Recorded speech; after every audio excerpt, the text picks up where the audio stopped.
Madame, Monsieur, bonsoir. Toutes nos excuses pour ce retard. On démarre tout de suite avec les titres. Effervescence populaire, danse du terroir, c'est l'ambiance dans laquelle le président du Conseil fort Eswazimna Gnassingbé a été accueilli ce matin et à l'aéroport de Niamtougou et à Pia. Ils étaient nombreux, venus de plusieurs régions pour témoigner leur attachement et leur engagement au président du Conseil. Ce samedi a démarré les luttes traditionnelles Evala édition 2025. Les premiers à s'affronter sont les lutteurs de Laoro et Laoba. Ces préliminaires se sont tenus ce matin sur le terrain de Pia, Lao Kanyalanda, sous le regard admiratif du président du Conseil. Et une mission d'observation du Conseil de l'Entente présente au Togo depuis juillet dernier a suivi de bout en bout les étapes du processus électoral. Ce samedi, la délégation a présenté son rapport d'observation, son appréciation globale lors d'un point de presse à suivre dans ce journal. Voilà pour l'essentiel.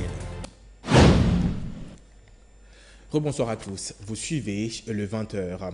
Effervescence populaire, ovation et danse du terroir. C'est dans cette atmosphère festive que le président du Conseil fort Eswazimna Gnassingbé a été accueilli ce samedi matin à l'aéroport de Niamtougou. Il est venu donner le coup d'envoi officiel des luttes traditionnelles Evala 2025, un rendez-vous culturel et identitaire qui chaque année réunit lutteurs, familles et touristes autour des valeurs de bravoure et de discipline. Je vous invite à suivre les premières images de l'arrivée du président du Conseil à l'aéroport de Niamtougou et c'est avec Nestor Mouzou.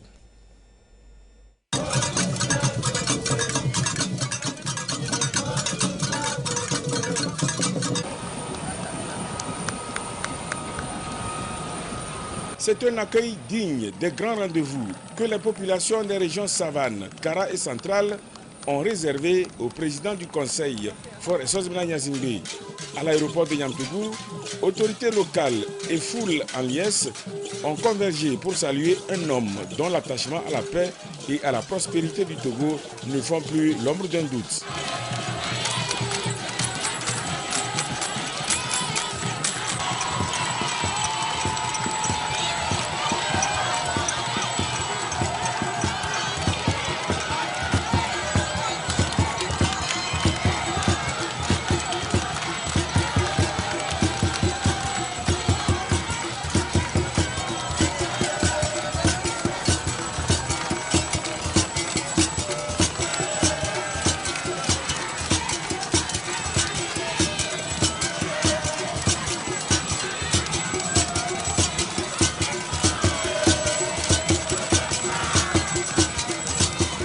Cet enthousiasme populaire est le signe de la cohésion sociale et du vivre ensemble prôné chaque jour par le président du Conseil.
Et au-delà de l'euphorie, un message de reconnaissance.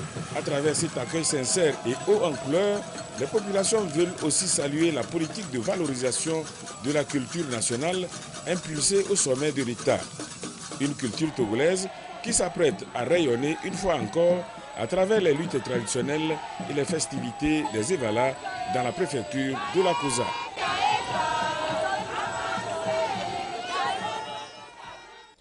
Et cet élan populaire que vous venez de suivre en images ne s'est pas essoufflé. À son arrivée à Pia, le président du Conseil fort Eswazimna Gnassingbé a été accueilli dans une ambiance tout aussi chaleureuse. Les forces vives de la préfecture de la Kosa lui ont témoigné par leur mobilisation et leur attachement, leur engagement. Marie-Ange Bidard.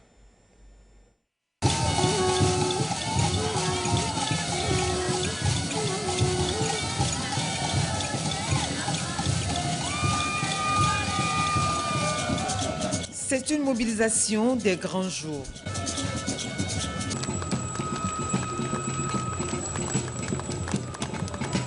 La préfecture de la COSA est en ébullition.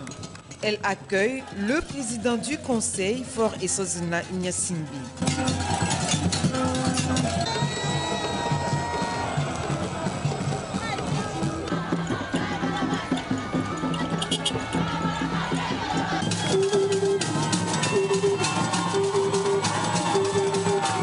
De part et d'autre de cette rue de Pia, les forces vives de la nation, venues en grand nombre manifester leur joie et leur gratitude.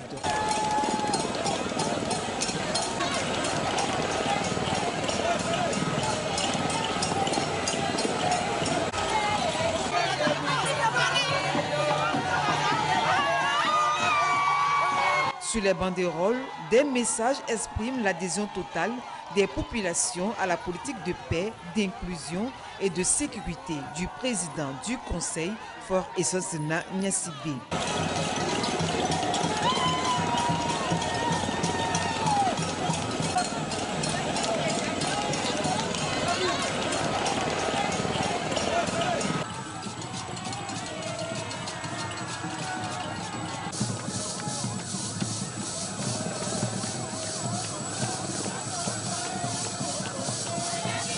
Le cortège s'ébranle ensuite vers le terrain de Pialao Kanyalada pour le match d'ouverture des Evala édition 2025.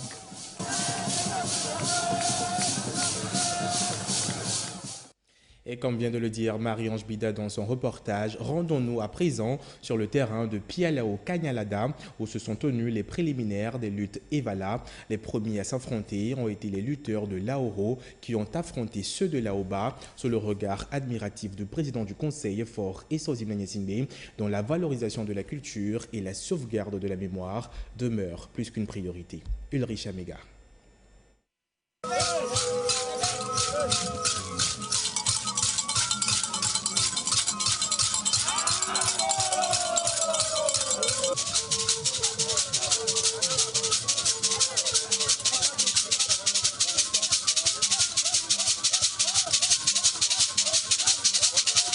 Chapeau piqué de plumes, ossements d'animaux suspendus aux épaules, flûtes et castagnettes résonnant dans l'air.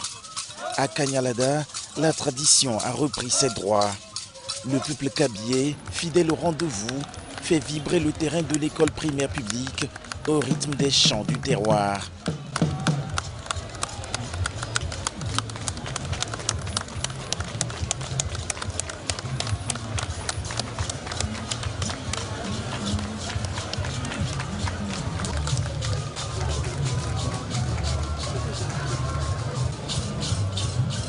Ils convergent fièrement vers le président du conseil, Faure Essozina Ignasimbi, au rythme des sonorités du terroir, en hommage à sa politique de préservation et de valorisation des cultures endogènes. L'ambiance donne le ton aux empoignades. Dans l'arène, les Evala de Lao Ho en blanc défient ceux de Laoba en vert, sans round d'observation. En seulement quelques minutes, les Evala en blanc marquent leur territoire.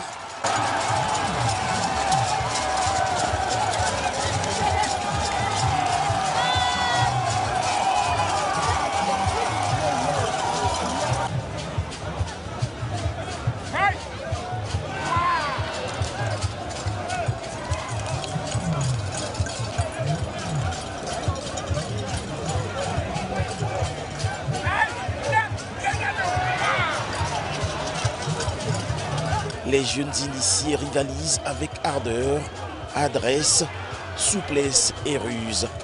Une partie de force physique et d'endurance pour donner la victoire à leur camp respectif. Ceci sous le regard bienveillant du président du conseil, au grand bonheur des populations, au rendez-vous des luttes Evala 2025.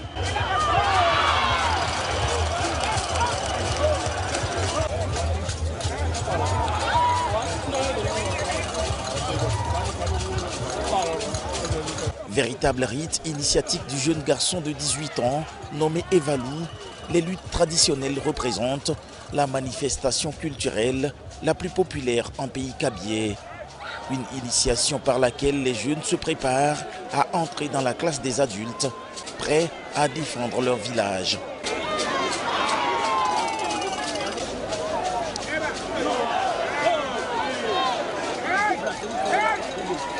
Presque 1 heure de lutte et les hommes en blanc ont eu gain de cause. Les Evala de Lao-Haut s'imposent face à Lao-Bas. Un score sans appel de 21-12.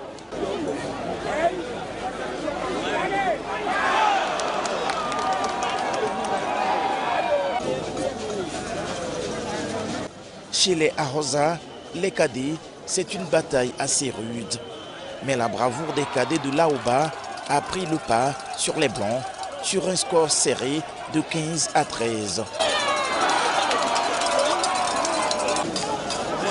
C'est l'illustration des mois d'entraînement physique et de rituels spécifiques.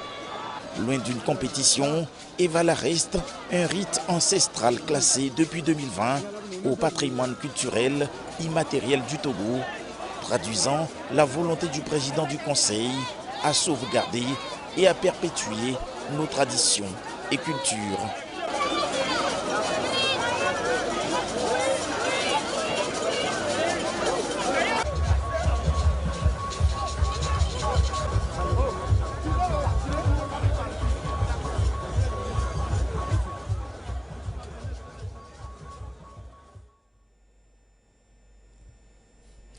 Et ils sont venus des 4 coins du pays pour vivre l'édition 2025 des luttes traditionnelles Evala, un rituel initiatique profondément enraciné dans l'identité culturelle de la région de la Kara. Une de nos équipes s'est rendue sur place pour prendre le pouls de l'ambiance. Nous retrouvons Marie-Ange Bidard.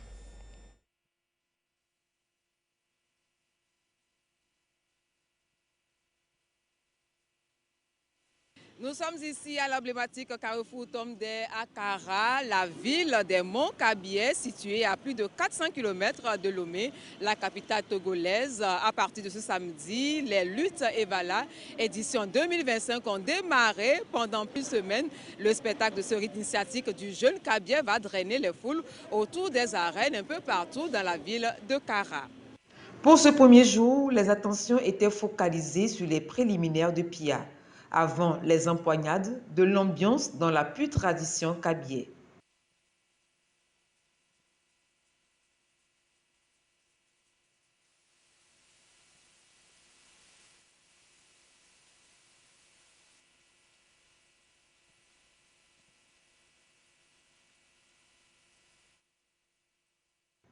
Pendant que les luttes... Et nous reviendrons plus en détail sur ce sujet. Présente au Togo depuis le 13 juillet, la mission d'observation du Conseil de l'Entente a suivi de près toutes les étapes du processus électoral en vue des municipales du 17 juillet dernier. Ce samedi à Lomé, au cours d'un point de presse, la délégation a présenté son rapport d'observation, son appréciation globale du déroulement du scrutin. Nathalie Panigui. De l'observation de la mission du Conseil de l'Entente après les opérations de vote, il ressort que le scrutin du 17 juillet 2025 s'est déroulé dans la discipline, le calme et la sérénité. Un scrutin sincère et transparent selon la déclaration du chef de la mission. Le scrutin s'est globalement déroulé dans un environnement calme, sécurisé et apaisé, traduisant la volonté des électeurs de participer dans la sérénité à cet exercice démocratique. Le matériel électoral requis était disponible dans la majorité des bureaux de vote visités, même si quelques retards à l'ouverture ont été relevés dans certains bureaux de vote. La participation électorale, bien que modérée au début de la journée, s'est déroulée dans le calme et dans le respect des règles électorales. La présence des délégués des listes de candidature ainsi que des agents de force de sécurité a été globalement satisfaisante, contribuant à renforcer la transparence et la confiance dans le processus. La mission salue particulièrement certaines bonnes pratiques observées au Togo lors des scrutins. Des pratiques qui, d'après la délégation, doivent être valorisées à l'échelle de l'espace entente. Première bonne pratique, c'est la mise en place d'une force de sécurité dédiée à chaque type d'élection, garantissant une meilleure sécurisation des processus électoraux. Deuxième bonne pratique, la mise en œuvre du cadre permanent de concertation qui constitue un mécanisme précieux de dialogue politique continu et constructif. Le CPC a en effet permis pour les élections municipales de prendre des mesures favorisant une élection inclusive avec la participation des forces politiques de toutes tendances. Tout en saluant les efforts de tous les acteurs impliqués dans l'organisation de ces élections au Togo, le Conseil de l'Entente se réjouit du rôle renforcé des collectivités territoriales, de la consolidation du processus de décentralisation et du développement local, essentiel à l'amélioration durable des conditions de vie des populations. Revenons à l'actualité du jour. À l'approche des luttes traditionnelles Evala dans la Kosa, une séance de sensibilisation a été organisée à l'endroit des conducteurs de taxi-moto à Kara. L'objectif, les inciter au respect scrupuleux du code de la route en cette période festive, souvent marquée par une recrudescence des accidents de circulation. Nister Mouzou.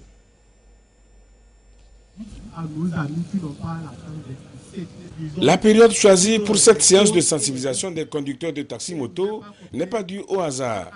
C'est la période des luttes traditionnelles en pays kabyais, moment où la circulation dans la Kosa devient très dense, engendrant souvent des accidents.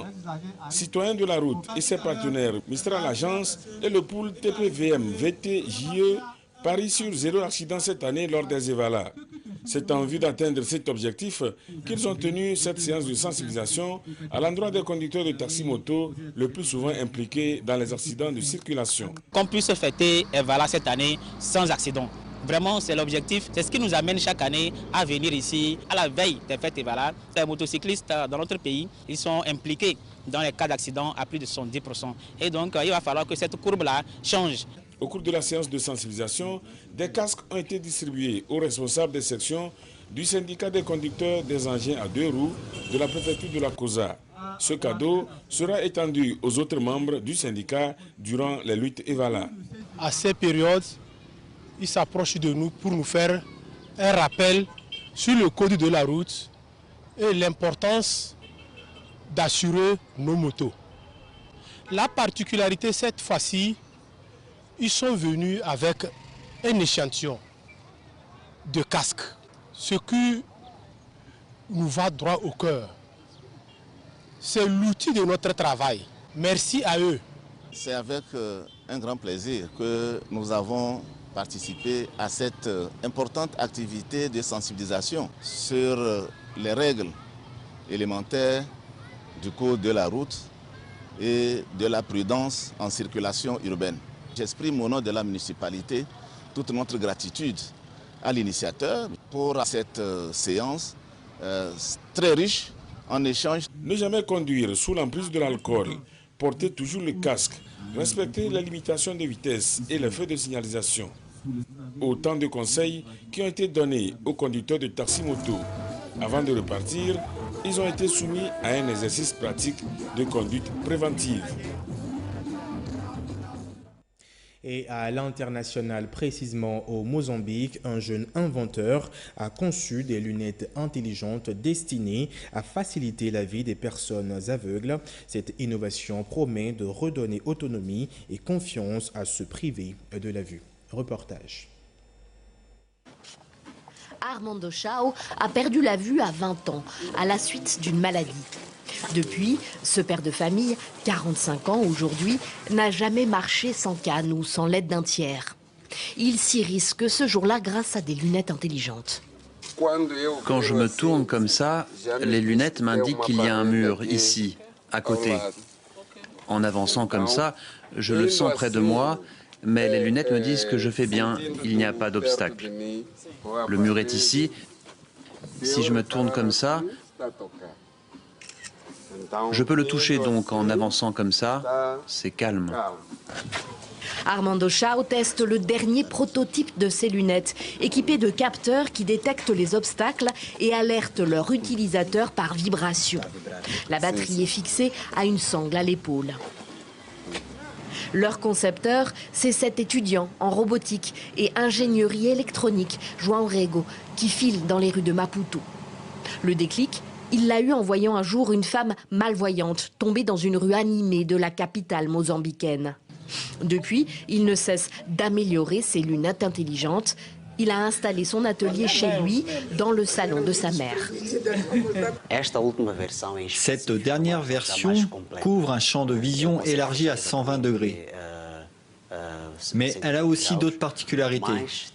Elle est très précise dans des environnements bruyants. Elle dispose d'un filtre, d'une carte, d'un système GPS, d'un système de contrôle de batterie. Elle sait avec exactitude quand la batterie est sur le point de s'épuiser et envoie un signal à l'utilisateur. Donc elle est beaucoup plus communicative et réactive. João Rego a reçu en 2022 le prix du jeune créatif du Mozambique pour l'innovation technologique et cherche encore à perfectionner son invention, à améliorer la qualité des capteurs pour qu'ils puissent détecter des obstacles très fins comme un fil ou une corde. Ces lunettes ouvrent le champ des possibles d'Ernesto Chao et de sa famille. Sa femme rêve du jour où il pourra aller seul voir des amis dans le quartier et rompre avec sa vie monotone, cantonnée à la maison. Même les enfants, le premier jour, quand ils les ont vus, ont demandé « Maman, papa pourra-t-il désormais voir et marcher tout seul, sans l'aide de personne ?» J'ai répondu « Oui, il pourra. » Tout seul ? Oui, il pourra. Donc ces lunettes seront d'une grande aide pour lui et pour nous en tant que famille. Nous sommes heureux. João Rego ambitionne de trouver des partenariats pour enfin produire et distribuer ces lunettes au Mozambique. Le pays compte près de 2 700 000 personnes souffrant de déficience visuelle. La suite de ce journal avec cette information de la CENI. Parlant des élections municipales du 17 juillet 2025, la CENI annonce les statistiques suivantes. Nombre d'inscrits, 4 637 998. Nombre de votants, 2 552 039, soit un taux de participation de 55,02%. Fin de ce journal. Merci à vous de l'avoir suivi. Merci de votre confiance. Je vous retrouve avant 2h30.